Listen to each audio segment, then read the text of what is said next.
Hello there, Applebites. This is your Applebite Written Writ Ralph talking to you straight from our show here, the Written Writ. Show where you and I you get creative, have fun, and geek out. And of course, Paul is back. Paul, it's great seeing you again. Yeah, I was family stuff extended from the holidays, so can't get away from the kids. Well, that's what happens though during this time period. Like everybody decides to stay around with us for a while longer, and then the next thing you know, it's a month or two of holiday stuff. It's only going to get worse, but that's okay. Enough family, that's why I say. So. Oh man, yeah, folks. I hope you guys have been having fun with your holidays. And it's only 2 weeks till Christmas. 2 weeks. Oh, God. Barely get the lights up in my house. I did the same thing. This is the first year where I was like, I'm not getting on the roof. I'm just I'm wrapping trees. I'll do other things, but the roof is off this year. Yeah. My parents had that tree up the day after Halloween. I bought this garland, right? And I thought it looked great, but it was so heavy I couldn't attach it to the post on my front porch. Mm-hmm. It was like it was breaking the twine. I couldn't staple it. I said, okay, we got to figure something else out. So we put it on the ground. We made a little grotto for our deers. Perfect. Yeah, that's the way I look at it. It was my wife's idea. That was really a lot of fun. So it looks good. Not have to climb on the roof or anything. So I agree with you, Tyler. I don't like doing that. Oh, I'm afraid of heights too. So I mean, it's just me, like just fighting fear and paralysis. Just trying to get this $8 strand of LED lights to look decent.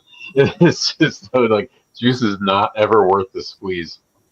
They usually just go, Ralph, come here, because I'm the tall guy. So they're like, just put things up there. Put it up, put it down, put it up, put it down. Oh man, folks, let's get this started, folks. Let's have some fun. Caden, let's start with you. You're the new person here, and I have been dying to hear all the stuff you've been up to. Why don't you give the audience the spiel? Give them all the good stuff. Let them know who you are. Awesome. Well, thank you for having me on, and thank you very, very much. I really appreciate the show, and I love the show. But my name is Caden Phoenix. I am a writer and creator of a bunch of IP, a bunch of series. My primary one is Latina Superheroes. It's Ala Brava. It's the first Latina superhero team ever created in comic book history. All Latina artists as well. I'm the writer and creator, but 5 different Latinas from different diasporas, which I'll go into later, but different diasporas. So a Chicana, a Puerto Rican, Cuban, a Mexican, a Dominican, a Tejana as well. Nice. To become a team. So origin stories, team up. The next one is Princess Academia, and that's more all ages, so elementary school and older. If you want, you can click on them, the little buttons that say find your princess or find your superhero. And you'll see more in depth on it. But these, again, are more elementary school. Anybody can read them. And they're princess adventures, modern day princess adventures. And modern day in that there's no prince to save them. It's them and their little animal friend, and they go on an adventure. It's very simple, but it's also like, why can't girls have that, right? In Disney, I watched a boy has to save the girl. And like, also, side note, every animal in Disney, and in regards to animation, all the animal friends were male, which is not like a big thing if you think about it, but it is, because it's telling you that you can't be friends with a girl. And it doesn't matter what the lead was. So Aladdin has Apu, right? Male, right? And Jasmine has Raja, right? Like, literally does not matter who the lead gender is. I never thought about that. It's so weird. I didn't think about it growing up either. But it's really like, you can't think, actually one person did tell me, and I was like, okay, someone actually did tell me, but it was up to a very certain point, kind of at the end. But even if you look at Frozen, right? Both the Moose and the Snowman are males.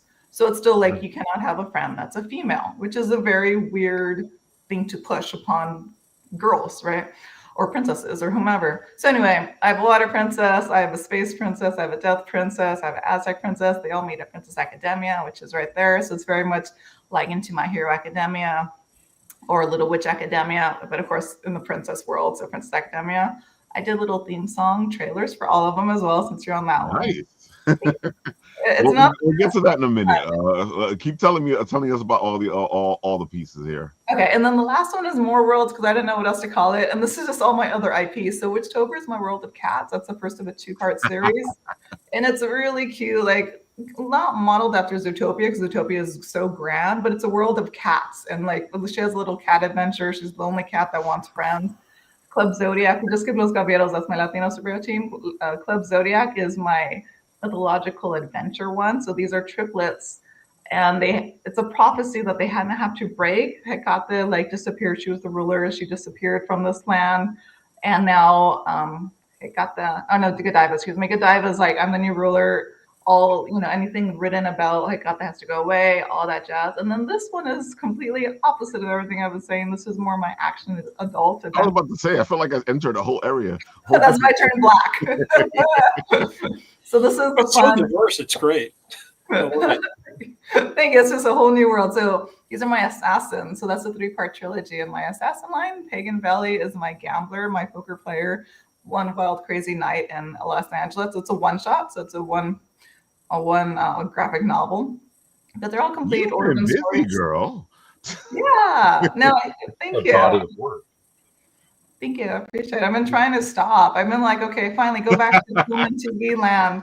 And like, there's so many fun little things. That's like, I can write about this, right? I can do this. And I do want to, but I do really want to live in film and TV wherever we exist in film and TV right now, because it's kind of weird, right, at this moment in time. That's true. But yeah, those are all my IP. Those are all my stories, which are really fun. The artists are all amazing. All very, very I was gonna say, the art is just excellent from all the pieces here.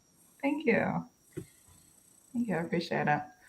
So that's my land. It's a very fun land. And these are all social injustices, which is something that was very important to me. I didn't grow up reading comics, but I did grow up watching a lot of TV and movies, of course. So like Marvel, like X-Men, right? The animation, Batman animation as well. Those are pretty much, 'cause I'm a millennial. And then of course Disney, all the Disney princesses.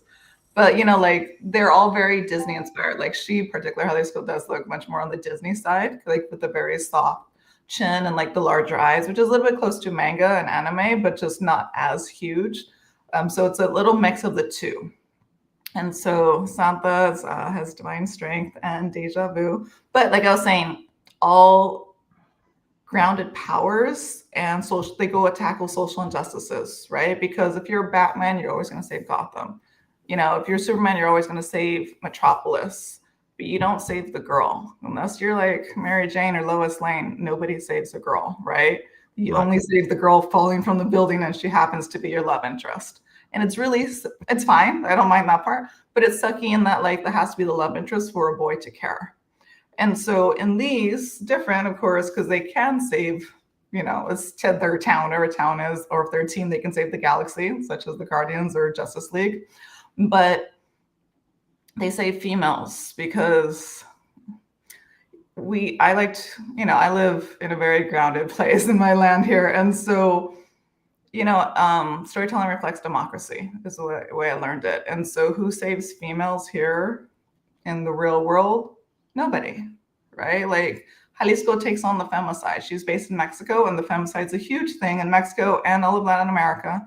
Here in the United States and Canada, we call it MMIW, which is mainly for the natives. But at the end of the day, it's the same thing. It's a femicide. It's a killing of females, right? So who's saving these ladies or girls as well? Nobody, And so it's the same thing. They each tackle just really towards females. And so I think it's something also just really important to highlight. It's still an origin story, regardless, because I like origin stories, but it's something that is just important. Like that's why on the bottom of each one says the reality, right? Like this is actually what it's about, the underlying issue as to why it's important to highlight. I completely agree with you, because I feel like for both sides, when it comes to like the other sex, it's more about oh, this is my boyfriend, or this is my girlfriend, or I like this guy, or I like this girl. You rarely ever see like a buddy thing between a guy and a girl from both sides. And you're right, it's always either you get the hero is saving the person. Even when it comes to females, they end up saving their love interest. And you sit there going, okay, there's other things out there, folks. But I feel like they kind of always trying to push this at you, where you guys need to be with whoever you need to be with. I'm like, come on, people are friends. I know. I'm with it. I saw Zootopia too, and I was so happy. It's just like they're buddies, and they don't cross that line. And I was like, great, they don't need to. right? Like it's totally a buddy. It's a great story, but it's a buddy, can't say comedy, but it's a buddy story. And it's like, that's good to show kids you can be friends. And that's fine too, right? Like it's something that you don't always have to be like, is that your boyfriend? Is that your girlfriend? Kind of Exactly. deal. It's funny that you say that though, because people are always shipping those two all the time. Oh, that's horrible. Okay. It's the weirdest thing. Like like if you go online and you go to all those fan sites, all you see is stuff about putting them together. Wow. Okay. Well, I don't check that stuff out, so I'm okay. So I'm happy that you're saying this because that means that the movie actually stays away from that. Yeah, it does. It's really good. I just saw it last night, so I was really I was surprised, because they always do that extra layer, right? Kind of like I was saying, like my extra layers, like Zootopia is always of the two. They've always done an extra layer of what it actually means that the adults Right. will understand, and kids will still get the good story. Everyone gets a good story regardless. And this one is actually about erasure and displacement, which for me is towards the reptiles. I'm not going to know the story, but the reptiles are for us, the Native Americans. And so that's what I took away from it. I don't know if you guys seen it or not, so I just don't want to talk about it. Like any spoilers? You're staying very vague, so that's good. Okay. Okay, I good. think you did a good job at explaining it without ruining the story. Okay. I'm trying not to, because I hate when people ruin the story, especially in comments. Like I'll be reading and someone will be like, "Oh, this happened," and da da da. And I was like, "Oh," because it's my fault for reading, but I didn't ask for the spoiler, right? So It's funny. I tell my friends all the time. I get all this press stuff that it doesn't really matter what you're gonna do, say whatever. I already know more than you think I know, and because you get all these little tidbits of information, and you get all these reviews, and you get all it, and I'm like, I like a movie. I'm gonna go see a movie. I don't care whether you tell me the movie or not, because you tell me it's totally different than what I'm gonna take away from it. So. that's true, yeah. Which is also great about movies, right? They're always subjective at the end of the day. So that's also a nice part about storytelling. So take us on this journey. You are a filmmaker, and all of a sudden you're now doing comic books and stuff like that. How does that happen? So it happens in that I wrote out a feature-length screenplay. So I just started out, like, this was like 5 years ago, by the way. So I started out writing and directing independently, like my little, Right. like, oh, I'm going to be, seeing I need to get my stuff out there. And I was like, okay, no one's paying me to write a feature-length screenplay, like a film, like a movie. And I was like, okay, no one's paying me. I could write whatever I want. Like, what do I want to see on the big screen? And my first thought was a Latino superhero. And it's still true. I still want to see Latino superhero. It doesn't have to be mine. It could be anybody. But I still want to see Latino superhero on the big screen. And so I was like, great, I can create that. And so I wrote out 5 of them. I made them to a team as well. But I wrote out the first one called Jalisco, which is this one here. And you kind of passed it, but this is the newest iteration of the book. Yeah, now you can do it. Oh, there you go. So Jalisco is this one here. My dancer, blades come out of her dress, which you cannot see on this close-up, but it's that one. And so wrote a route. I shot a short film, like a sizzle, so I can pitch it. I wrote a pitch deck, of course. And so everyone I was showing it to was just like, yeah, great. It sounds like a comic book. And every single person said it should be a comic book. And every single time I was like, no. Right. And I was very adamant about it because I didn't I didn't come from comics. Actually, I hadn't read a comic book till up to this point. And so it wasn't my world at all. Like I grew up film, TV, like, everybody else. But like I watched 2 movies every weekend with my grandparents. Like that was like my film school, just because my grandparents liked movies. And so I was like, okay, fine. So enough people tell me, and I'm very truth by consensus. And so I was like, fine, it should be a comic book. So then I researched, I pivoted, and I was like, I don't know anything about the comic industry. So I was like, comic versus graphic novel, what makes the most sense business wise, right? Like 6 little issues or 1 big book or 1, 100-page book. And so same thing, business wise, what makes the most sense? Are they going to come and see me? Like I'm not obviously Marvel or DC or any of those. Or can you just see me one time? You pay $15, you get the whole story. You don't have to see me again unless you want to, or another. And so like that was all my stuff because I come from business. I'm very business minded as well as creative. And so obviously graphic novel made most sense. It's the same amount like that you're paying for your artist. It's different in regards to the printing, but it's the same overall. It works out. So I wrote one out, and that's kind of how I started. I just started with one. It was myself and every single artist that was on it, my pencil ink color letter. Mm-hmm. It was all our first book, graphic novel book as well. And so really cool. What the inker told me is like, I was listening to everyone, so she's like, you should do a Google Drive so we can all work off different folders, blah, blah, blah. And I was like, okay, that's a great idea. And I did it and it worked out. It was so smart. I'm so glad somebody knows what they're doing. And so it was great. Like, it was a really great product. I had to read a lot of comic books, all graphic novels on YouTube because I am Truth by Consensus. I was like, what's the top 10 best graphic novels? Right. And so I look at them and it is subjective, but at the end of the day, it is truth by consensus. And so the answer, I don't know now, but the answer back then was like V for Vendetta, The Killing Joke, Watchmen. Is literally anything Alan Moore is kind of like the answer. And I was like, okay, fine. And so I went and started reading a lot of Alan Moore. He's, a little distasteful in some of the stuff, but overall I was like, okay, I'll take it for what it is as to why everyone is saying these are the strongest stories. These are the best stories. It's funny that you mentioned that and Alan Moore and Watchmen, because when he did Watchmen, he was making fun of the comic book industry. Really? Yeah, Watchmen is his idea.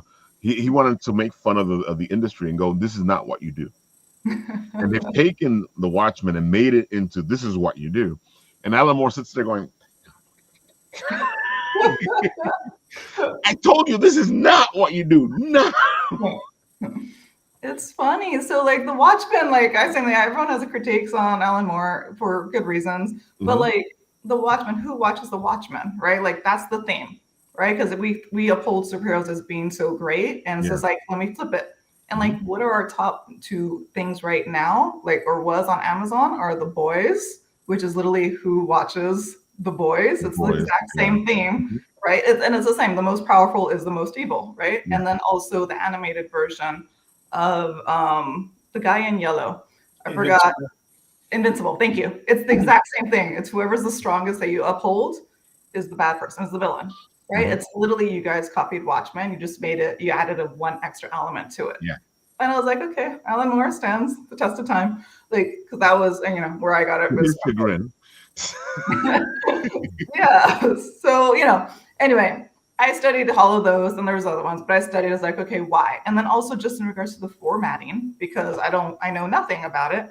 And Watchmen is actually the one I studied the most. He did 3x3s.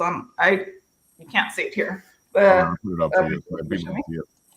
okay, so he did 3x3s, meaning 3 panels across and 3 panels down, right? And they're very, very uniform, especially on the first page, right? Because the first page of the Watchmen is the little happy face pin, like floating down, like on the floor, right? And then it's bloody. And it's such a pretty, like, for the Watchmen, it was a zoom out. It was a very, very cool zoom out, but in panels. And so, like, that stuff was actually really, really cool to study because I come from directing. And so I speak more directly, like those are the shots or the angles. And you just have one panel to say the sentence instead of like, let's do coverage, right? Like, what is your one panel where this person's going to say yes or no? Right. And so anyway, I studied that a lot. Jalisco was the one that kind of started being a little bit more dynamic thereafter, but most of Jalisco are 3x3s. Kind of like, I like the uniformity of it. I don't do splash pages. I actually never liked splash pages because it's kind of a waste for me because I don't study it. I don't look at it. I just turn the page. But like something, I took what I liked. I didn't, I took what I thought worked. And I kind of went from there. And then all my artists, I was like, okay, do you want to work on the next book? And they'll say yes or no. And then I was like, okay, do you have any other artists you refer? And they all referred their other artists. So it was really easy. After I got my first set of artists from Jalisco, all the rest of them are all friends of each other. So like they hold each other, they hold each other accountable. They work together. Like it was so nice. Like there was never any problems because we all worked from home, right? Like of course. And so like it was especially during the pandemic, yeah. Huh? Especially during the pandemic, you all working. Yeah, like we had to, but it's also like I'm not gonna pay for an office. We can all just work looking at our desk. Makes no sense, like regardless. So it was really nice. Everyone got their deadline. I did a really nice buffer deadline, like it was a 6-month deadline, so for 60 pages. So they can do their other jobs as well as come back. And as long as they got their pages in, I really didn't care when they turned it in. And they were all good on it. Actually every single person met their deadline, and they were on it. So I got very lucky with my artists. They're really great. What part of the country are you from, Caden? I am from Los Angeles, America. Okay. Yeah, very cool. Yeah, and that's what I'm trying to figure out for myself in terms of trying to get more resources. So I think it's, I'm fortunate. I'm near an art school that's for cartooning, so I might have to tap these guys because I really need help.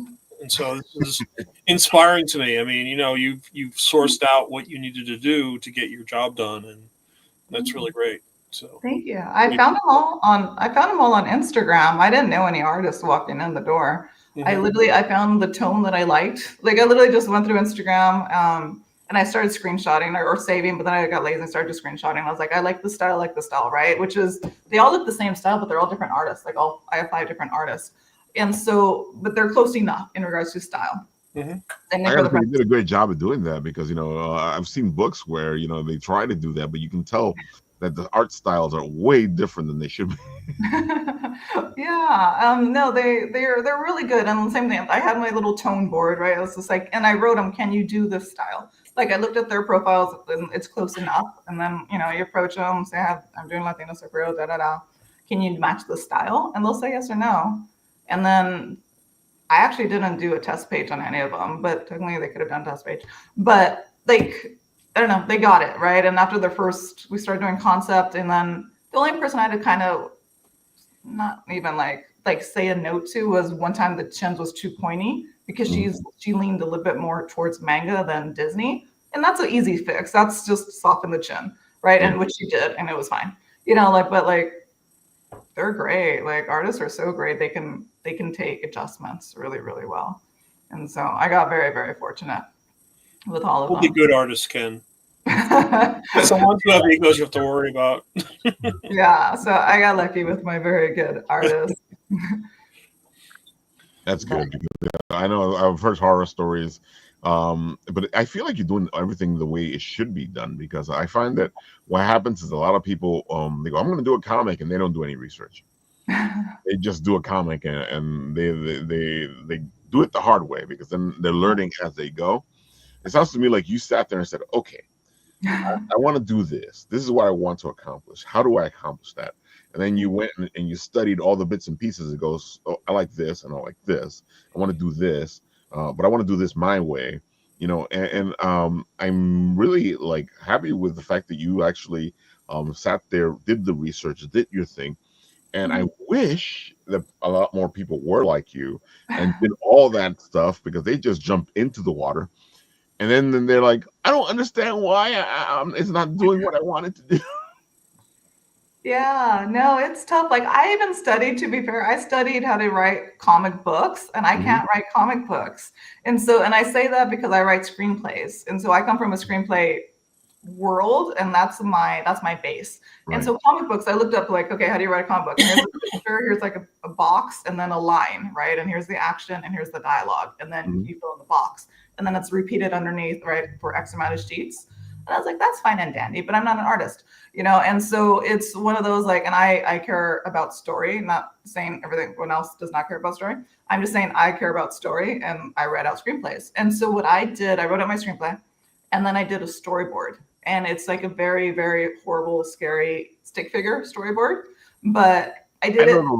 I know those. All you need, really. That's really all you need. So yeah. And so it's because I needed to contract my artist. And so I had to know how many pages it was before I was like, okay, I'm going to hire you for X amount of pages. Yeah. Right. And so I was because I did X amount of panels per page, I know, and I did the whole story. It's so boring, the most boring thing in the world. But I did all of it. I converted my script into various stick figures with the notes underneath, of course, so they can understand what's going on. And here's the dialogue box. They know they don't need to fill the background, right? Little things, but enough that they understood, profile or two shot or whatever. It helped me, same thing for the business side. So here's your contract. You're doing X amount of pages plus 6 chapter covers and 1 cover, right? And so they sign it, right? So we're all on the same page. And the rule I gave them, which I've always been like this, as I was saying, if you can make the angle better, then you can change my shot, meaning the photo, the image. They can't change the writing. That's the only rule they cannot change, of course, because they're not writers, but they are artists, and they're much better artists than me. And so that was my only rule: is if you can make the shot better, you can change it. And Yeah, 'cause, so, you're relying on their expertise, their level, their stuff, because and that's a good rule. thank you. But Yeah. you're very much like a Jim Shooter. I mean, he was huge in the industry. He was a writer and an editor, Mm-hmm. and you were actually doing both, which is phenomenal. That's great. Thank you. I randomly met Jim Shooter at El Paso Comic Con years, like 2 or 3 years ago. He was there. We were both guests, and of course, everyone knew who he was. And I was just over there down the aisle by myself. But he was he wasn't charging, Yeah. which I thought was super cool. They brought posters, Marvel, or yeah, I believe Marvel brought posters, and he wasn't even charging for signatures or anything. He just sat there, and if you showed up with anything, he would just sign it. Like he was. He had to write one of the best Avengers stories ever. It was great. I mean, I was growing up reading that, and it was just like, this is really cool. And I didn't have any idea what was a good book or not at the time, because I was like, what, 14? I have no clue. So it was really, he was amazing. Yeah, when you start piecing that back together, like when you get older and you look back at the books you liked as a kid, and you start finding the common denominators. Yeah. Like I just discovered the other day, like apparently Mike Zeck is my favorite cover artist of all time. But I never knew who he was until I started looking back and putting kind of connecting the dots there. Yeah, and Jim Shooter's just a legend. Yeah. Jim Shooter was amazing. So I saw him there and I said hi, right? I didn't go get signature or whatever. And then I saw him again at the airport. Like we were literally leaving at the exact same airport at the exact same time. And I was just like, you got to stop running into me, right? And so we had a conversation, we had a drink at the airport, and then never saw him again. But what a nice gentleman. Like, that was a really great experience. Yeah, it was a great loss to the industry after he passed away. Yeah. Really a cool guy. Yeah. I gotta say, like, I'm really impressed because we see a lot of comic creators, and they don't have it as I'm not gonna say all of them, but a lot of them don't have it as put together as you're doing. You did your research, you did your stuff. You even figured out how much am I gonna pay these artists, and you figured out how to see what you needed in order to make sure that your story was told. These are all important things, but a lot of creators don't do any of this.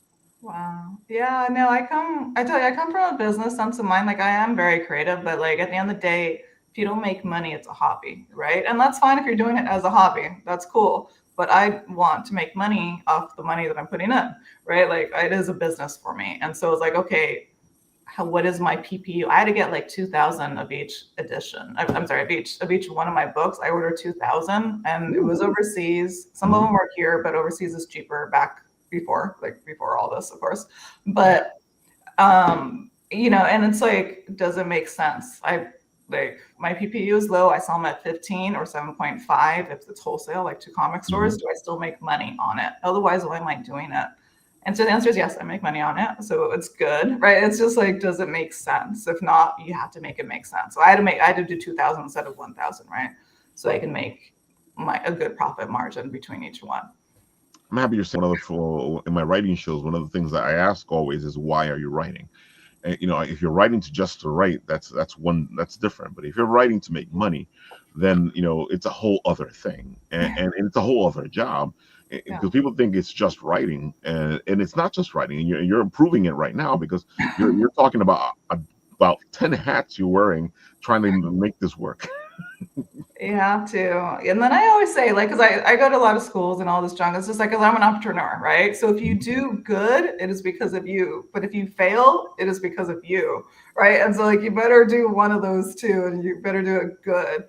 And so that's like, it's all on you, right? Like I literally have to I'm the editor, I'm the writer, I'm the everything. I'm the HR, like I'm accountant, like it is I'm marketing every single day. I'm marketing,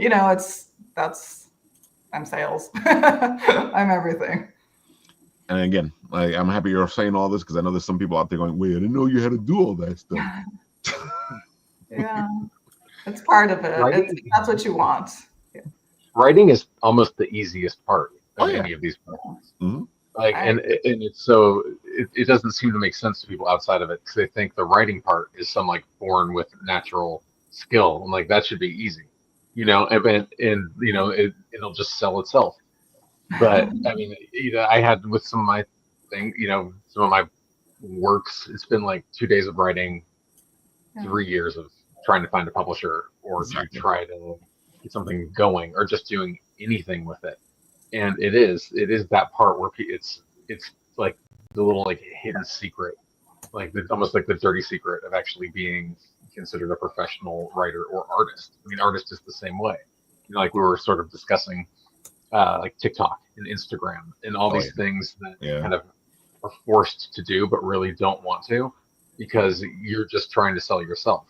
And that's it. And like you just said about entrepreneurship, you're the only one who's going to be selling yourself. So you either do it right or you do it wrong, but it's on you. And it's just like, I just want to make this thing. Like, I just want to do the fun part. And there's so much that is essentially not fun, but in today's world, necessary. Yeah. Yeah, absolutely. When I was younger, some producer said, he was talking to all of us, like the audience or whatever. He's just like, remember, it's show business. Half of it is show, that's the creative, and half of it is business. And you need to have both. And it always stuck with me. And I was like, good, because I am very business, right? Like, I'm very creative, but like, you can sit around talking and doing this, and this, but if there's no one there selling it, it really doesn't matter, And so you have to. You got to put yourself out there and go to the cons and go to the signings and talk online saying hi, da da da. You're doing the song and dance. Like, I did that for every Kickstarter. Absolutely hate it, but I got greenlit. Like saying it's just like I can't complain. It works. And helped offset the cost a little bit. Helps offset some of the cost, which is great. And so like I can't complain about a system that works, unfortunately. I'm also happy that you're saying that because it's show business, and you're both right. It's this balance. If you have too much business, it'll mess up the show. If you have too much show, it'll mess up the business. And then you're because I feel like the big studios, they've gone the other direction now. They are way too business, so their creativity is falling. And I think what bothers me the most when it comes to the big studios is they're like, well, we made this and you should be watching it. I'm like, it wasn't that good. Why would I be watching? Yeah, that's a trend I've noticed over and over again. Yeah, but the blame, they'll make some terrible movie and then they come out with a press release. Well, don't complain about nothing new in the theater if no one's going to go see it. It's like everyone will go see something good. Yeah. Like when did that get lost? Yeah. And there's all these, and everything's just become a safety play, and it's just depressing. It's the money. It's the investment. They don't want to take a risk. If you're going to spend $300-400 million on a movie, you're going to follow the same formula over again because guess what? They'll open up the first weekend, they'll make their money back, and they don't care. I mean, that's what it comes down to. It's really sad because but they're not making their money back anymore. Yeah, and then they're just blaming the consumer. Yeah. We made this. You're supposed to watch it because this is the stuff you like. I don't care if it wasn't good. You should be watching it because it's the stuff you like.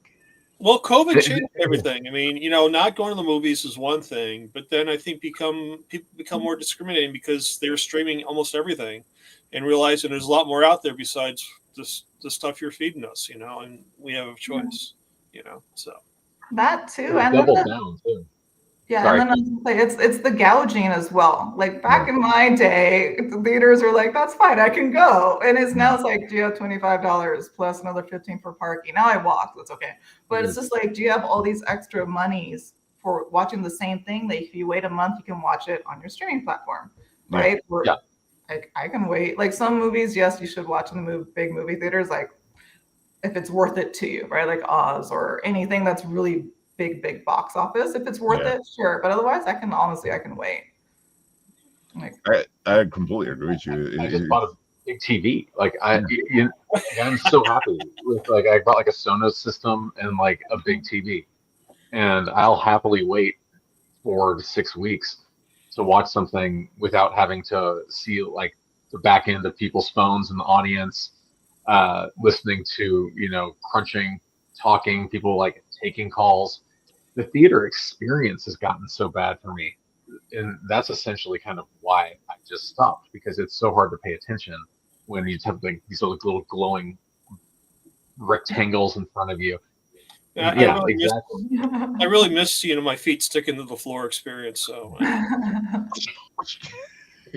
gotta say, like, there's movies that I have to see in the theater. There's movies that I agree with you, Kaden. That there's just all these movies that you look at it and you go, I got to experience. Like, if, dude, Avengers Endgame, it's a movie you have to experience in the theater, especially that scene where there's a bunch of scenes when it comes to that movie, or like the one I like to say all the time is Die Hard.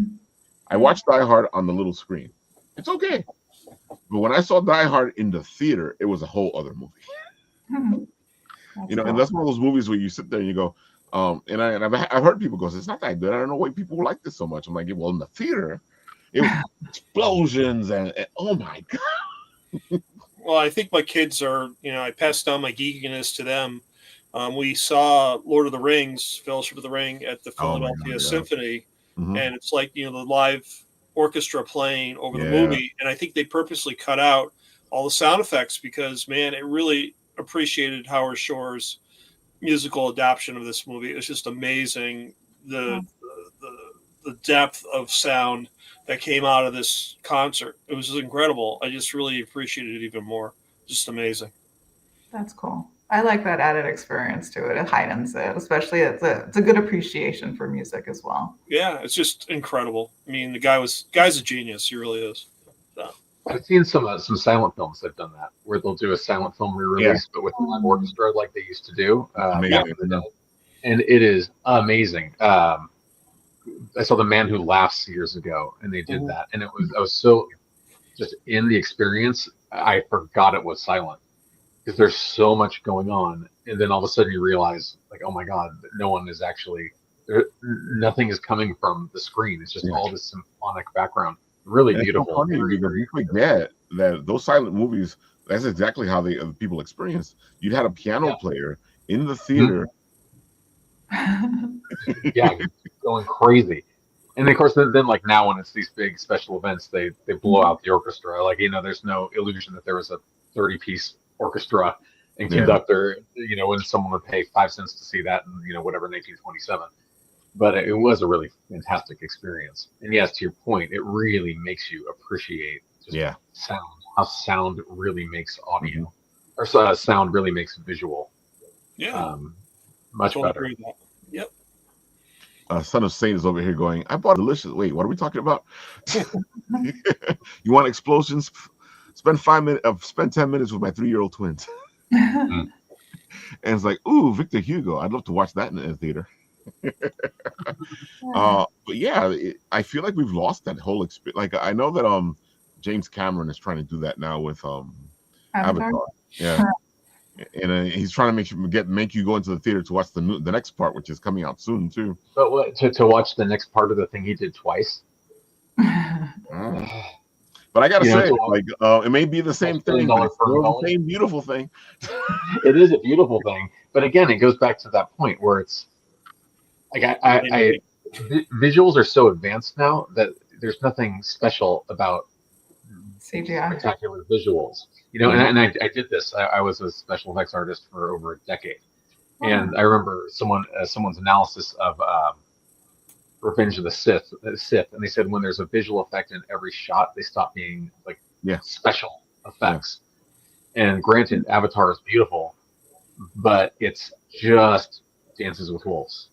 It's just Ferngully. It's just Avatar 1. It's The Last Samurai. Unless there's some spectacular twist coming in this third one, that's not enough to get me to see something. Like, I'm not impressed by visuals anymore. I'd rather watch something shot on an iPhone that kept me engaged versus something that's just eye candy while my brain's rotting. And it sounds pessimistic, but it's like you want to get me to the theater, actually entertain me with content, not just lights. See, that's the whole thing. That's the heart of what we're getting at, is the fact that we've gotten to the point now where it was like, look at this, and it's all like a magician now, because look at this, don't pay attention to anything else, just look at this. Well, remember it was like and you sit there Waterworld. going, You're like, this but was, the story sucks, and you're like, don't pay attention to the story. yeah, ignore the story. Or like Waterworld. Remember when Waterworld came out and it was like the first movie that was like $160 million because they like Yeah. because the story in the hurricane, and so everyone went to see it because it was $160 million movie. No one went to see it because they wanted to see Waterworld. You know, I agree with you, Tyler. In regards to the CGI, it is boring and it's not new, right? Like I like seeing humans in reality, right? Like we like emotion as storytellers, especially CGI junk. I'm kind of over that because it's been done a million times over and it's great. But I'm gonna ask you, do you like seeing it in animation? So have you seen the Demon Slayer one, the castle, the one that they go into the demon world, like the newest one that just came out in theaters? I haven't seen it, and Okay, so animation I Yeah, still do beautiful. enjoy. Yeah. it is. The novelty of it hasn't hit me as much, but I think also because I wasn't so exposed to it. I guess having that be my life for so long was another piece of like it's just hyper analysis of visual effects as well, and so you also can see where things are like theoretically wrong. Yeah. And so you watch these things and you're like and you kind of hit the little bits of it. Yeah. But also something that was so magical, like when you'd watch like Return of the Jedi or The Empire Strikes Back as a kid, was you'd watch this thing and the awe was the how do they do it. Yeah. And it was a mystery, like how do they do it? And even how they do it is fascinating. Since some scenes, you can have an AT-AT that's this big, and in some it's this big, but in close-ups it's huge, or there's just a big head. There's this big riddle that's being unraveled as you're listening to them, how they explain. The how do they do it now isn't like a layperson interesting. I don't think and no one's like, oh, like how'd you get those water caustics looking so great? Like, and it's just like technical science at this point. It's taken the magic out. I gotta say it's funny because I like I like practical effects better. I like the whole practical aspect of things better. And the more I deal with cosplayers, the more I'm sitting there going, dude, Hollywood needs to hire the cosplayers because they're doing a better job without CGI with these costumes to make things happen the way we're imagining that they're happening in the comics. Yeah. There's been times where I saw a cosplayer do a character way better than Hollywood does it with CGI. Well, there was that one that it went kind of viral. That guy who built like a 20-foot Galactus costume, and he was walking around. I guess I've seen him in person. Amazing. Yeah, I mean, spectacular. And I don't even know how you'd move around in that. I mean, I can't even imagine the engineering involved in creating something like that. That was actually functional and wearable. Mm-hmm. And that wouldn't really pass for, like, you couldn't substitute. You get like a Godzilla effect. Like you can't really do like the man in rubber suit thing. But I always thought that CGI and practical worked best together. Yeah. And it's not like CGI at a certain point became the answer to things. Everything. Like in movies where it's like, well, we don't have their suit design done. Like we'll just replace all the suits later. It just became this answer instead of a artistic a value piece to it. Like when you watch Jurassic Park for the first time, like your jaw drops when you see a brontosaurus. It's like this is the first time you're seeing a brontosaurus. I mean, granted, like science changed around it, but some of those dinosaurs are very different. But it's like you go to the theater and you see this brontosaurus that's filling the screen. It's like this is probably the closest I will ever get in my lifetime to seeing a brontosaurus, and like amazing. But then you just watch these movies that are not even shot on sets anymore. No. It's just shot in a green room. And the characters are just people in green holding sticks with eyeline balls on top. And it's fundamentally gone. It's changed. There's always that comparison. And I was fortunate enough to have worked on the second Pirates of the Caribbean film. And it's funny how that still, nearly 20 years later, people refer to as like the high benchmark of visual effects. I agree. Well, it's the best film for Pirates of the Caribbean in my mind. So that was so much fun, that movie. It was great. It was a great movie to work on, too. I mean, I didn't work on set. I was at Industrial Light and Magic. Mm-hmm. But it was just like everyone was excited about it, a big team, and they don't even have big teams anymore, and it's all like little teams and outsourcing. And I think that's part of the problem is you don't get an answer to things when you have little teams in 20 time zones and you're just kind of piecing it together, and then all of a sudden it's like, hurry up for our 3-hour movie. Or they rely completely on their CGI, which is where I feel like Marvel is completely gone in that direction now. It's all about the CGI, and then when the CGI isn't up to par, they get upset because people call them out on it. You're like, dude, that CGI sucked, man. Well, that was the thing with MODOK. I don't remember which one he was in. I think Ant-Man. Yeah, it was the Ant-Man movie. Yeah. Yeah. And again, I've seen somebody do that. A MODOK, fantastic cosplay. Oh, yeah. Much better than that one, I can tell you. Oh man, folks, you know we always geek out here. Tyler, why don't you tell the people all the good stuff about what you do? Since we've already dipped into you, you might as well give the audience the idea of who you are. Go for it. Sure. Yeah. So basically, so there's my site. So a couple of years ago, I kind of went over and started doing more consultation work after, I guess it's been about 25 years just working in entertainment industry across film, visual effects. I did some on-set work, feature animation at DreamWorks. I went over to work in licensing for a little while at Sega. Did a couple of video games. I've worked in doing approvals at least for comic series. I wrote 3 children's books. And my last sort of adventure, the last couple of years, I spent in the toy industry.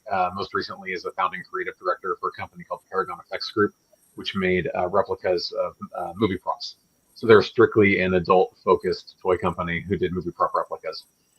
And I love those. Yeah. I mean, if it's, I have this weird, I don't know what you would call it. I don't like necessarily displaying things I worked on.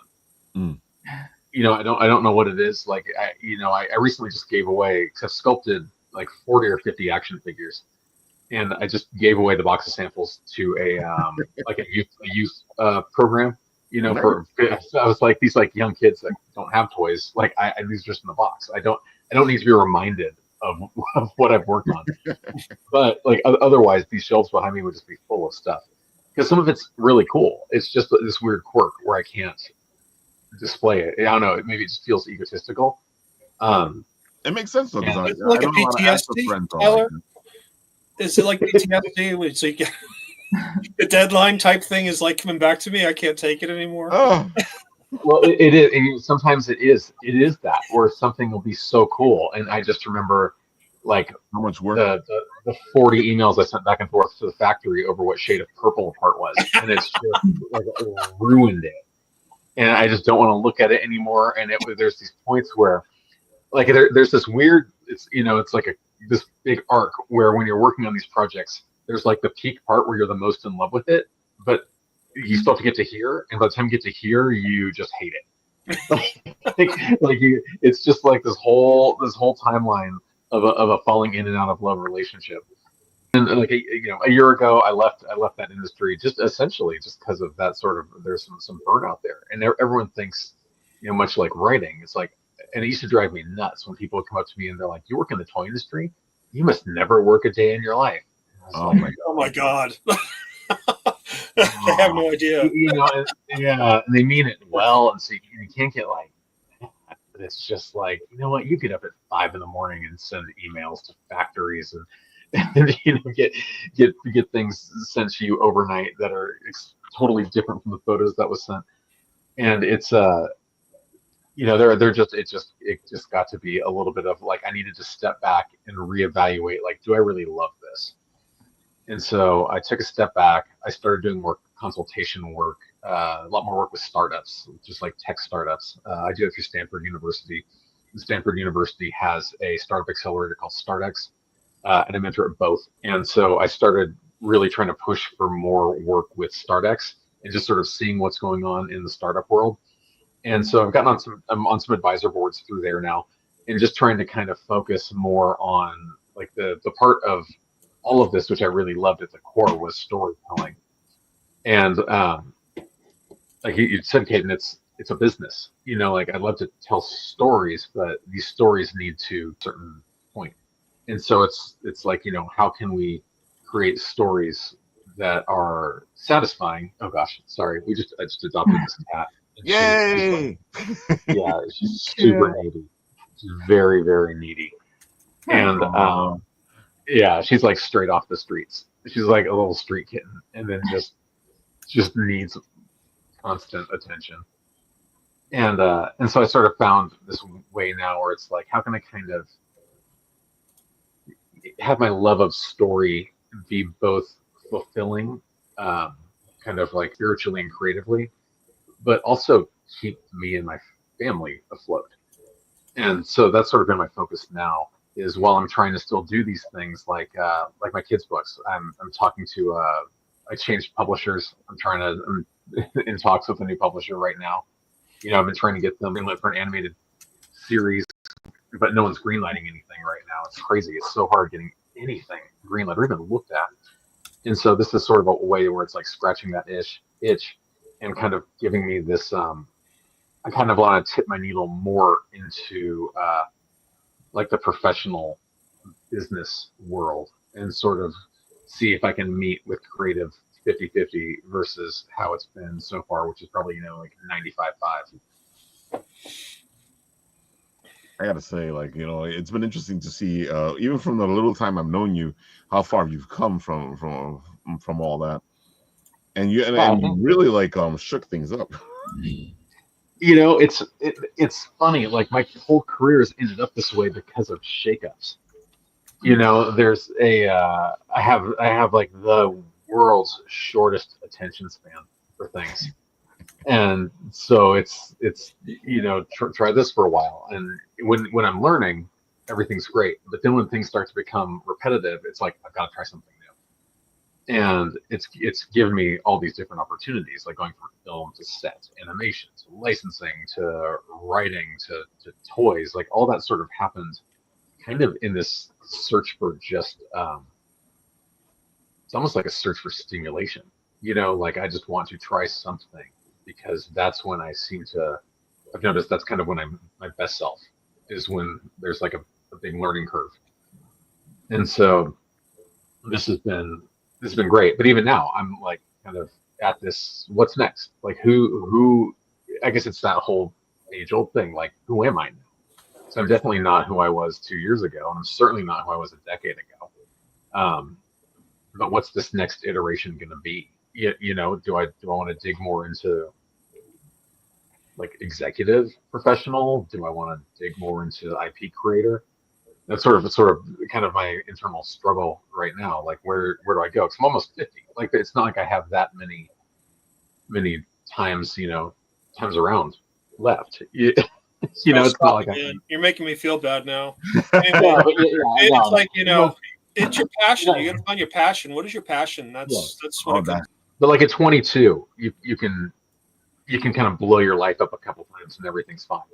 You can't really do that after a certain phase, especially when like you have like little people counting on you. It's funny you say that though, because that's what life is each explosion, each time that your life gets destroyed, you rebuild it. And I always feel like people don't understand that. they're like, oh my god, this is happening to me, and I'm like, yeah, it's supposed to be happening to you. I understand it's bad, but the whole point is to get through it. Well, it's like, would you rather be safe and unhappy, or not safe and maybe happy? Like I don't know many people who do the traditional 25 years of the same job or 30 years of the same job. I don't even know if that exists anymore. It does. Frankly. I repeat every day, and it's just like, yeah, you're safe and you're somewhat happy, or maybe safe and bored. And it's just like, I don't know. It's just there's more to life than that, as far as I'm concerned. So yeah, and safe and bored. It's mostly the bored. It just can't be bored. Oh my god, I don't understand. Like with Apple TV, I'm constantly on the move. I'm constantly doing something. I'm constantly doing something new. I'm constantly, would I like to relax every once in a while? Yeah, but at the same time, it's the nature of the beast. It's what I want to be doing. It's what I love. And I gotta say that it was a huge shakeup that brought me here now, because if not, I probably would still be at that other job, into like what 30 years or 35 years, I think. Yeah, it should be 35 years. It would have been 35 years now. Yeah. It's so funny because like I never even got the option to stay at jobs. With the film industry, it's just Mhm. it's layoffs. When things slow down, you get Oh, right away. laid off, and then sometimes you're laid off for 2 weeks, and then sometimes you just never hear back, and so you try something else. I think my I've worked at 2 studios that shut down. yeah. I've worked at startups that got defunded. It's not always like in your hands. No, I think my favorite thing about in the industry is is having money but not having money. You just did something and you're waiting to get paid, and if you're lucky you get paid quickly, but usually you get paid within 30 to 60 days. So Yeah. you have money but you don't have money. When I did freelance action figure sculpting. I've done it for years actually, and I stopped because it was again like writing, like publishing. It took Yeah. more time to hunt down paychecks than it actually did to do the work, and Yeah. it just became this isn't. It's like I do have like sort of a value on my time, Yeah. and it's you're spending 3 times more time money than you are chasing checks. It's just like I just don't want to do that. And it's fun. It was fun. It's certainly a fun job to have. Just sculpting, and like it's like sculpting monsters and superheroes, like all the stuff like you want to sculpt as a sculptor. Um, but it's like you hit the do I need this phase? Yeah. It's like I don't need this.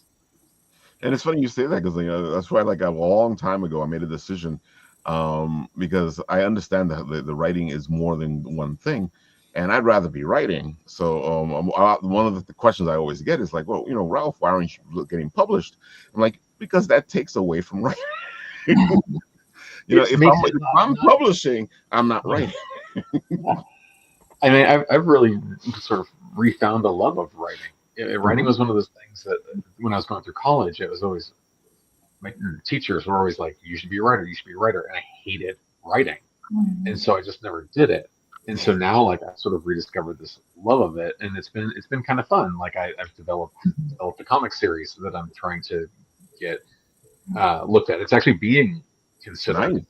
which is spectacular. And that all originated from like an offhanded comment a buddy of mine made when I left his house one day after we talked about something, and I was like, that seems like a good story.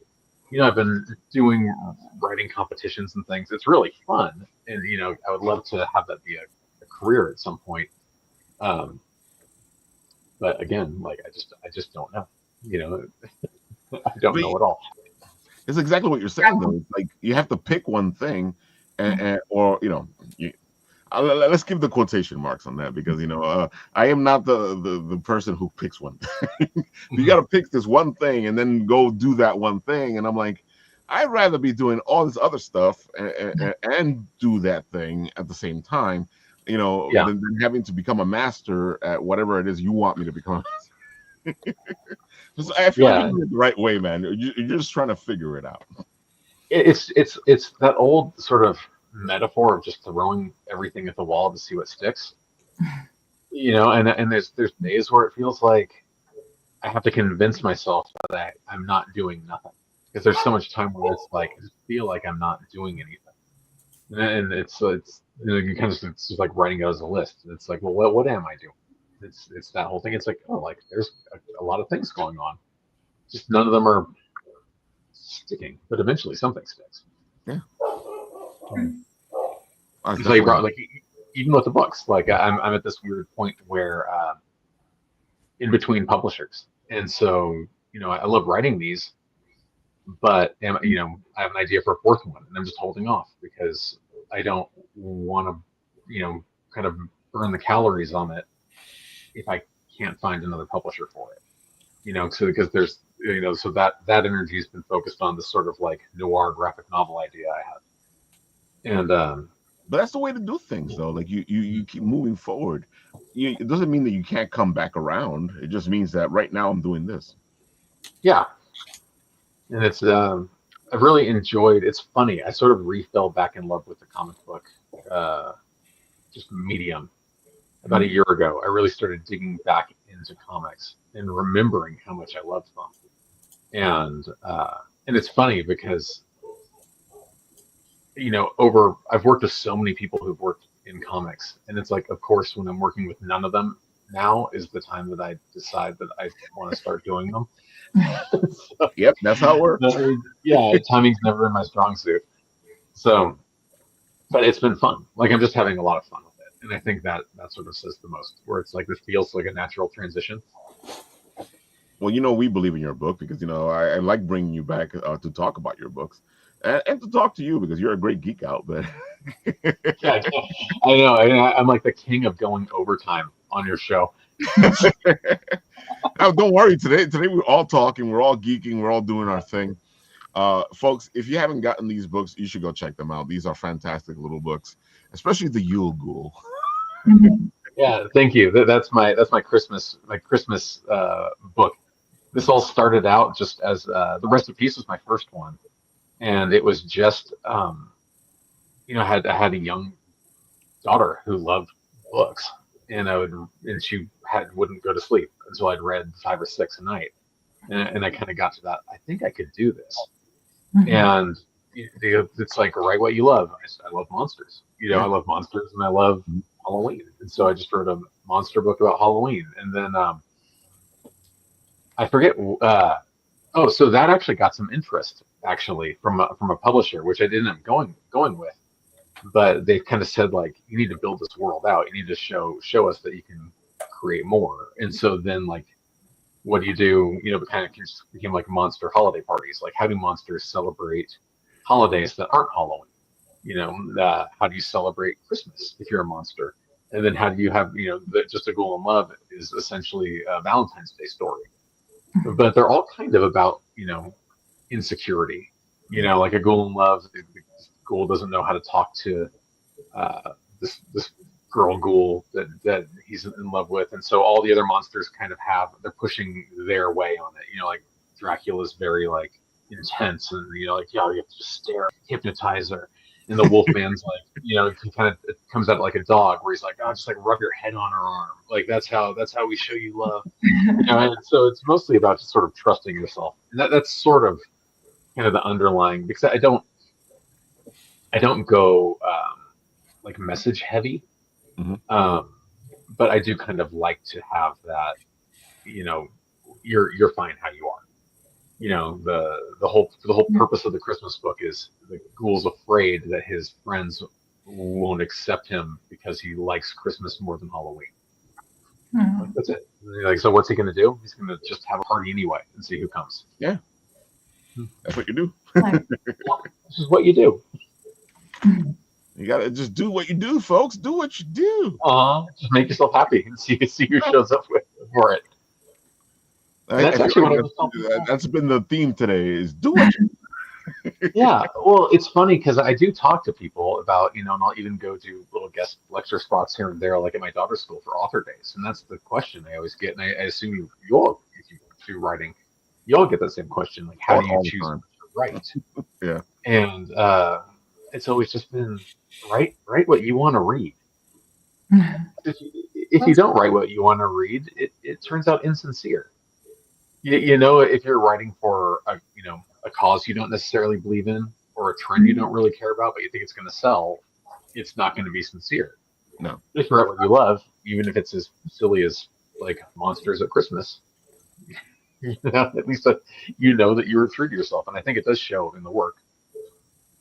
It does.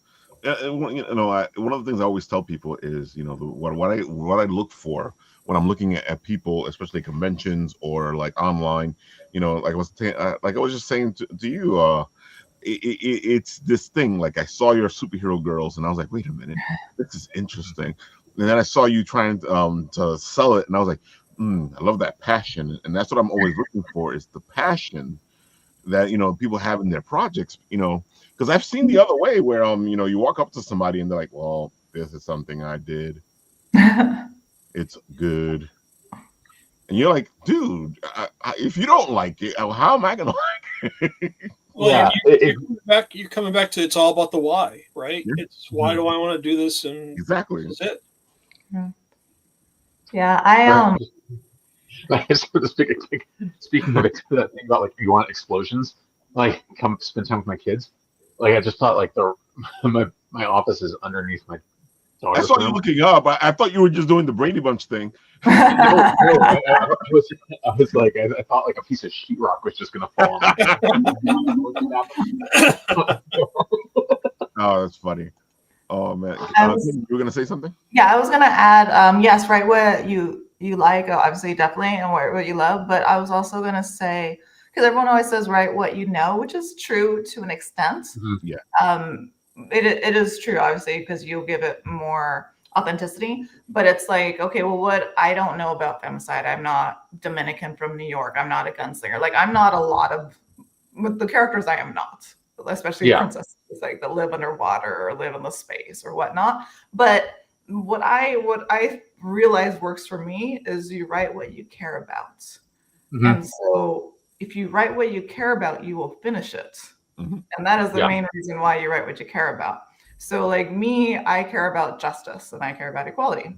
And so that's why all these are so freaking dark on the dark, just the themes of it, because of that reason. Femicide, it's not personal. I don't know anybody, but I can research it and it hurts me. And I will try to give it justice as best as I can. Right. This one actually takes on ICE, which I wrote a few years ago. Sasantha, my Texan girl, she goes up against ICE, and ICE is Irene Chavez Estevez, who personifies, for everyone else that knows, ICE. Right. Anyone that goes against her gets put in the detention center. Very, very simple, because it's still a kid's story, like older kids, but it's still a kid's story. But everyone else, adults, we understand what's going on. Yeah. And so it's like, I care about that stuff. It's not necessarily personal, like firsthand or secondhand experience to me, but it's something that I will finish for sure. I will finish it and I'll research it because I have to. You have to research it to give it justice. And so that is actually something that I always tell people. You don't need to have that lived experience unless you want to, which is fine. But it's just, you need to really care about it. See, it comes back to the sincerity. Yes. Even though you haven't lived it, it is sincere, and you're putting sincerity in the work. You know, like I've never, I've wrote books about zombies. I've no, yeah, and it's funny. Like on the side, I'm actually working on a book that is very like personal and lived experience, and it's definitely not as fun as writing about something that like I said, I'm working kind of like this like noir thing. Like I'd rather live in that world because I'm more engaged in it as well. It's difficult. It's very hard to tap into something that's personal as well without getting too brought in. But as writers, it's what we do. We use ourselves, we use our life, we use our stories. And I always feel like that whole phrase of write what you know gets a bad rap because as writers, we know what that means because we do the research. We learn whatever it is we need to learn in order to write it. So it becomes write what you know because you know it, because you researched it, because you went looking for it, because you cared about it, because there's something there, and Kanan's exactly right. There's to whatever it is you're doing. And that's why you're writing what you know, because you know this, and now you're giving a piece of yourself into it. And I really do feel like, because a lot of writers come up to me and go, "But this is right I know." I'm like, yeah, but it means more than, there's a bigger picture, folks. Come on. I feel like people like hear something and they stay here instead of looking. I'm like, you need to look, you need to research, you need to live. Yeah, I agree. it's the literal taking of things. I saw someone who said. Well, it's like that. What's that post? I just saw a post where it was like partial quotes that are taken out of context today, and it's like master of none or imitation. Which is funny because that one you're saying right there, which is something we're talking about now, is actually the opposite. It's better to be a master of many things than it is to be a master of one. And that's the second part of the quote. Exactly. Just like they say, like what is it, like replication or imitation is the sincerest form of flattery, and everyone always talks about that part, and the rest of the quote is like that mediocrity can give to greatness. Like it's actually like very demeaning, but like no one says that part. No, and they don't want that, dude.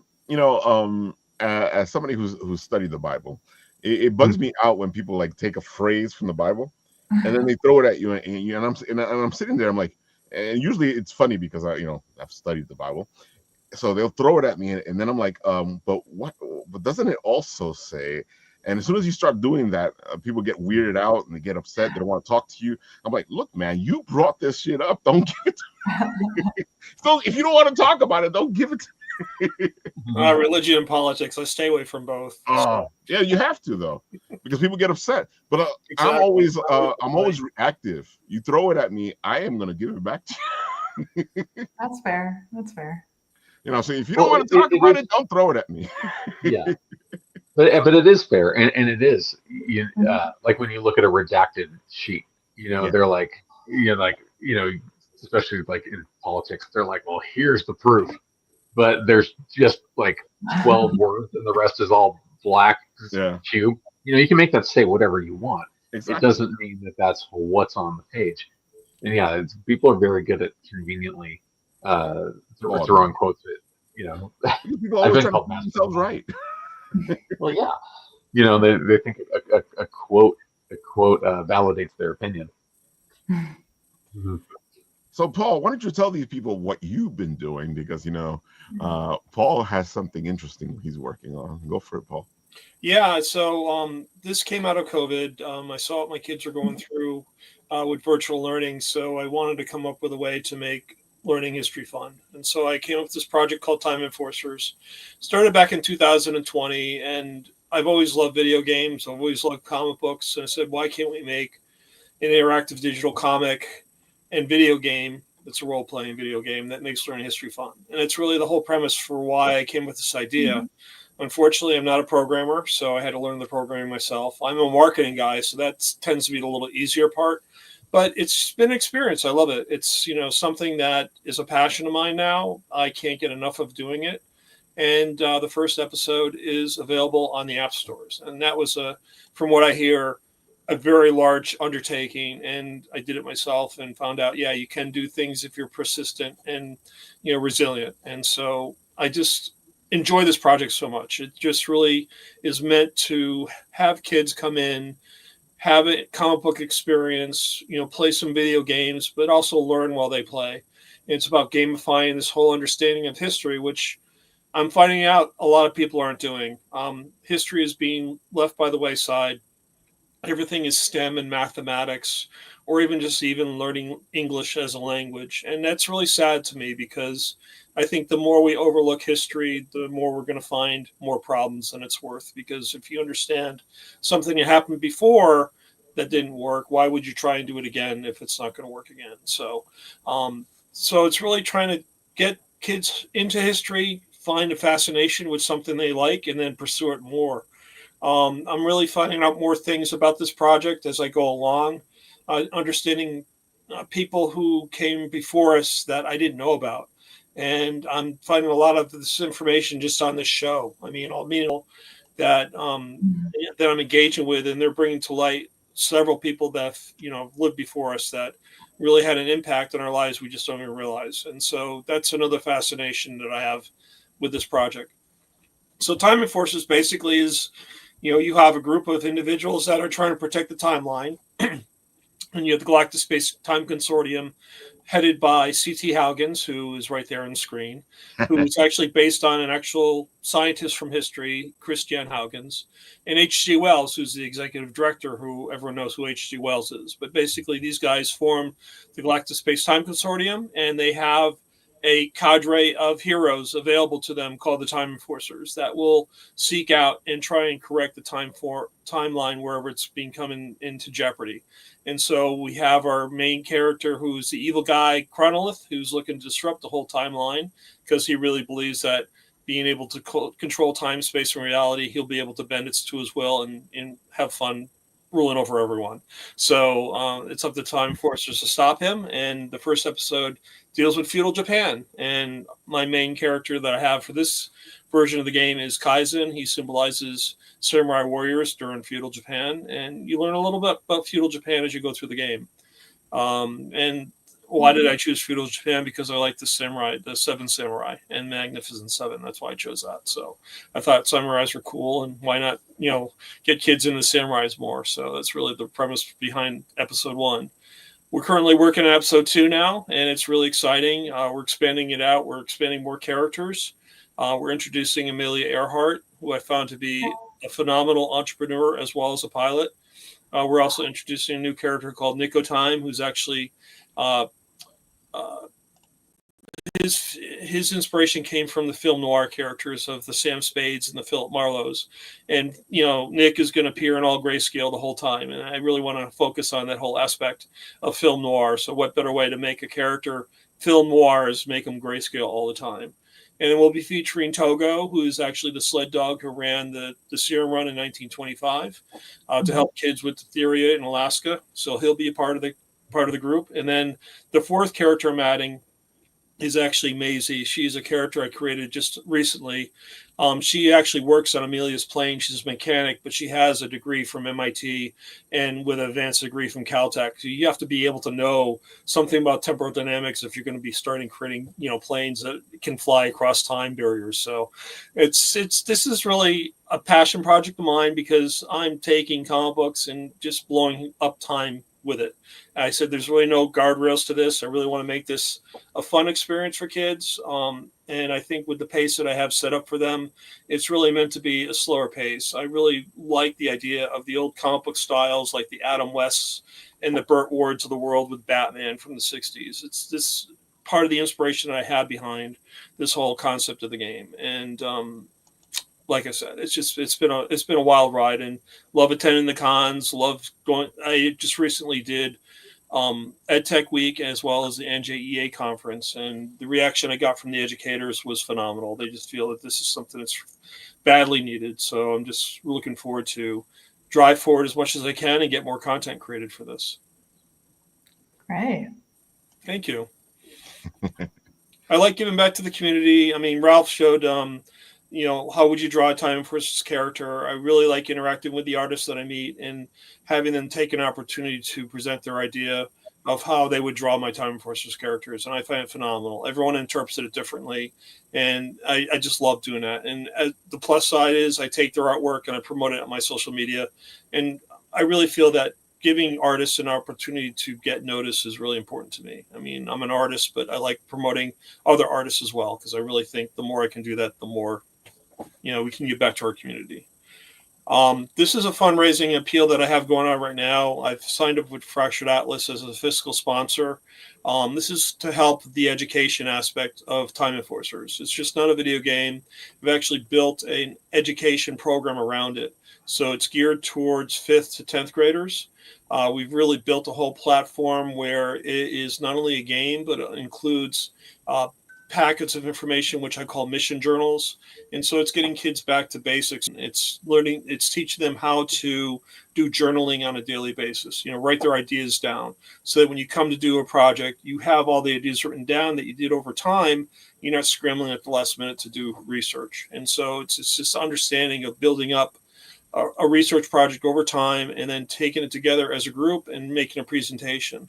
And this is what I presented at the NJEA as well as EdTech Week. And everyone thought this was just such a great approach, understanding that it's just not technology. AI is great, but AI is just a tool. And it's how you use these tools to make education more worthwhile for kids. And I think getting back to basics in terms of having them, journal, having them come together as a team to collaborate, to formulate an idea, and then actually make a presentation in front of the class and take away that whole mystique of, I can't talk in front of people. It's like, yeah, you can. You just have to do it more and more and get comfortable with it. And it's just get kids understanding that, yeah, we can do this. Anyone can do it. And it's really having that student agency for them to really investigate things on their own, which is really what I find the appeal for this whole project. So. This is Son of Finland. Bravo, Paul. Yeah. I mean, Thanks. I would say the same thing.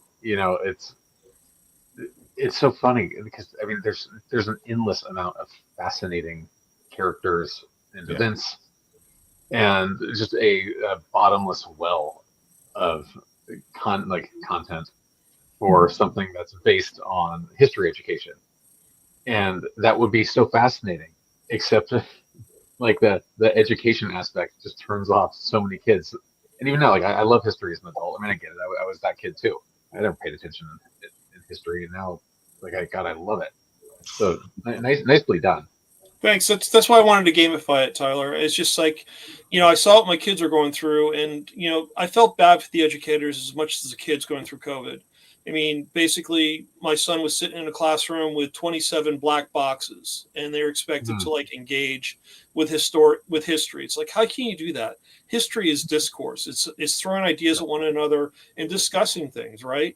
And so that's why I wanted to gamify this idea, make it available to teachers as well, make their job frictionless, provide them all the information they need to get this done, but then put the student agency in play where if you're going to study feudal Japan, you get to choose the person, place, or thing you want to look into feudal Japan and have them really research something that they're interested in, as opposed to having them memorize stupid dates, which mean nothing after they leave the class. We're trying to identify a person who they'll forget about in 2 weeks. I mean, it's really creating experiences for kids to realize that, yeah, these people came before us. They did things. Why can't I do it as well? That's really the inspiration for creativity. It's critical thinking. It's active learning. It's everything you need to go into the world and really make a play. It's like, you were with ILM, you were with, all these major corporations using a creative aspect behind it. It's like, it's telling kids, yeah, you can be creative. You can do great things.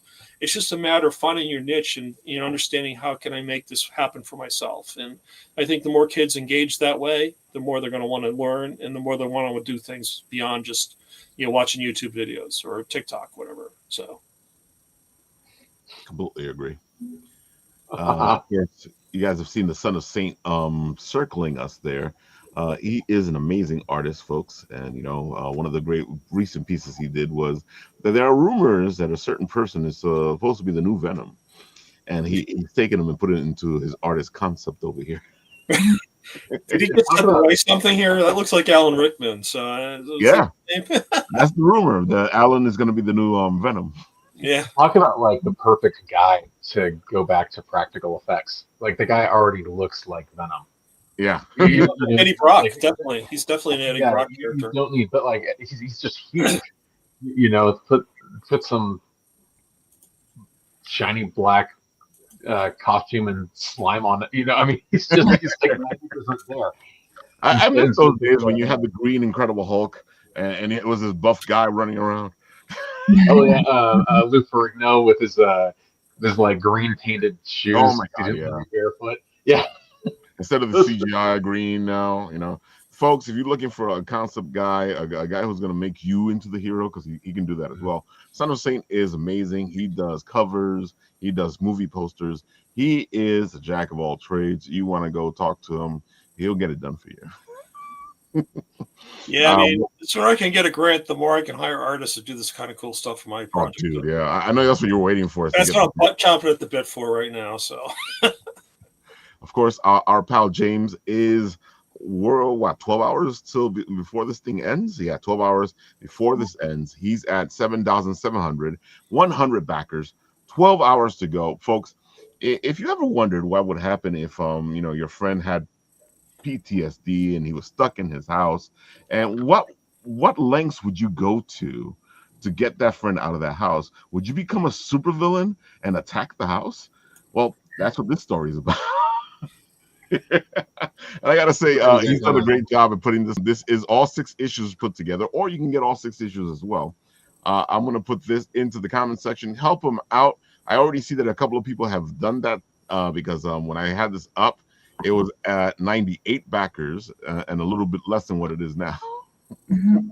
But this is a great series. Our friend is a fireman, or an emergency guy. So, go check him out. Go help him out. So, folks, why don't you tell the people one more time where they can find you? Starting with you, Kaden. You can find me on the socials, which are Instagram and TikTok for me. Handle is at Latina Superheroes. So Latina Superheroes is plural. and that is my TikTok or Instagram. And then the website, which is right there, is also LatinaSuperheroes.com. And I have a shop there. I'm also on Amazon. You could just type in Latina Superheroes, and that's the title of the book. This is the first one of 3. There's 2 more that comes out next year as well. Congratulations. Go check her out. She has amazing stuff. Check her Instagram out. That's what got my attention. So. I'm actually ordering one. I'm ordering one of her books as soon as we're done with this. Look at that. Yeah. I saw her in Barnes & Nobles. I'm like, I'm going to go to Barnes & Noble. Oh, yeah. All right, Tyler.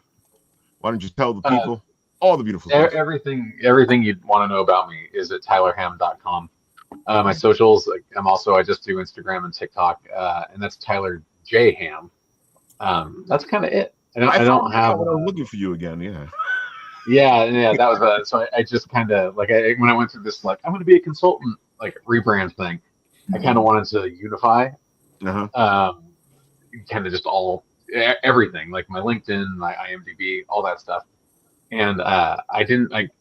I guess there's another Tyler Ham. I didn't. I didn't know that until I started looking for you.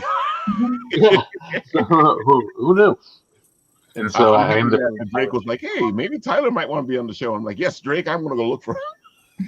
Drake, if he's watching, Drake is like the best hype man for me I've ever had in my life. He's just he's like a great friend, and he's one of those guys that has your back 24/7. Speaking of which, if you are looking for a hype man, Drake does that kind of stuff. So go check Drake out. Yeah. Gosh, what is his? I should know his socials. Also, it's Krampus. It's Krampus NYC. There we go. Yeah, because he has a Krampus book, which I love. Yeah, it's spectacular. Oh my God. See, folks, all these Christmas people with the creepy, freaky side, yeah. Speaking of which, soon we will be doing our Bitten Apple Christmas ghost stories. So be ready for some spooktacular stuff happening in December when we reveal some interesting ghost stories. And who knows, Krampus might make an appearance. I want to get on one of your ghost story shows. I love ghost stories. I have a bunch of them myself. You think you can get a ghost? Can't even talk now. You think you can get a Christmas ghost story ready in 2 weeks? Maybe. Just all right. maybe. So why don't you try that, man? I'll have you on the show either way. But go ahead, work it, and let's see what you come up with. No, I'm ready with mine. So my daughter's 2nd grade play that night. Oh, that's right. I did tell you what day it was on. Oh man, folks, we're gonna have a lot of fun. I love Christmas, and people forget that Christmas is about ghost stories. They're trying to make it into this other thing. No. Ghost stories is an integral part of Christmas. Paul, one last time, where can they find you? I am all over social media at you'll find me there. I'm pretty active in terms of posting. Not recently because I'm in the midst of drawing bugs. So episode 2 is gonna, if you know Starship Troopers, a lot of bugs going against Amelia flying through the sky. So I'm pretty excited about that. I get spiders and I got mantises. Kind of cool. Anyway, at Time Enforcers, and then if you want to get the game, you can go to timeenforcers.com/get. We're on all the platforms pretty much, Mac, PC, iOS, and Android. And then you can make a tax-deductible donation at go.timeenforcers.com/FA. Any donation would be greatly appreciated. We're trying to reach $1,000 goal. Once we hit that, Fractured Atlas will help us go after nonprofit grants like the NEH so that we can hopefully fund out this education project even more. So I'm really excited about this. This has been a long time coming, and I just can't wait to get it going even further quickly. So I gotta say, he revealed something today, and I'm going to share it with you guys. Hold on a second. Here we go. Los Angeles, the city of angels, 1947. The war is over, but the streets still feel like they're fighting somewhere. Something sinister. The air's thick with the whiffs from Pan's 24, all-you-can-eat blue plate special, hot asphalt and bad intentions. Neon signs buzz and flicker. casting purple and green halos into the puddles, ripples that shift the wrong way like the streets casting reflections of someone or something that should not belong here. That's where you'll find me, Nick of Time, detective, time enforcer, and the guy they call when history's about to get itself into a knot. Some folks say I'm as tough as a $2 steak, and they're not wrong. But I've got a soft spot for the ones worth saving, the lost souls, the underdogs, the ones who never got their fair shake. I've chased crooks down back alleys, across oceans, and through centuries. And I've learned one thing: time's got teeth. Bite the wrong way, and it'll chew you up quick and spit you right back out. But me, I keep my rules close, my friends closer, and my watch wound tight. Because in this city, and in this job, if you're not watching the clock, you're already out of time.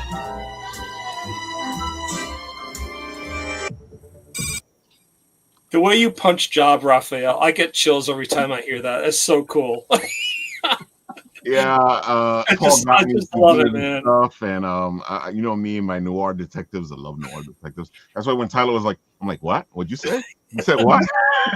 I have to send you this treatment because it's another one of those ones where I did Well, it. And dude, I would love to check it out because I am was a like, big noir detective fan, as you guys yeah. know. No, I'll email it over to you. Oh, sounds good. And I want to do one more thing because we did say we were going to do it. And we're going to show off. Let's see. It's back down here. Is this the superheroes? Yeah, this is the superheroes. There it goes. And boom. All right. So we're going to play a little bit here. If you want to say something, Ken, go ahead. Try to make it bigger. It'll come up on YouTube if you click it. Yeah. I'm about to press it. It'll get bigger and it'll send me over there. Okay, cool. Hold on. So it's concepts that I did. So off AI. Hold on. And then the bottom right, yeah.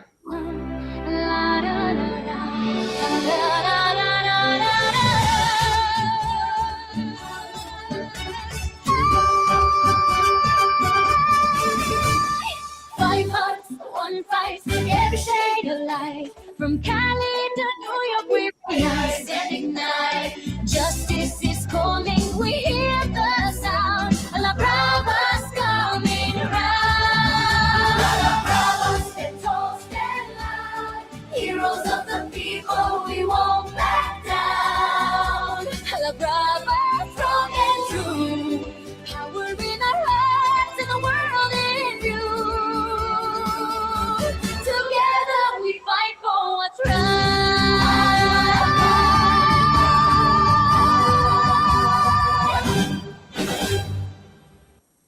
Love it. It's cute. Yeah. Yeah. Thank you. Really nicely done. Really nicely done. Nicely done.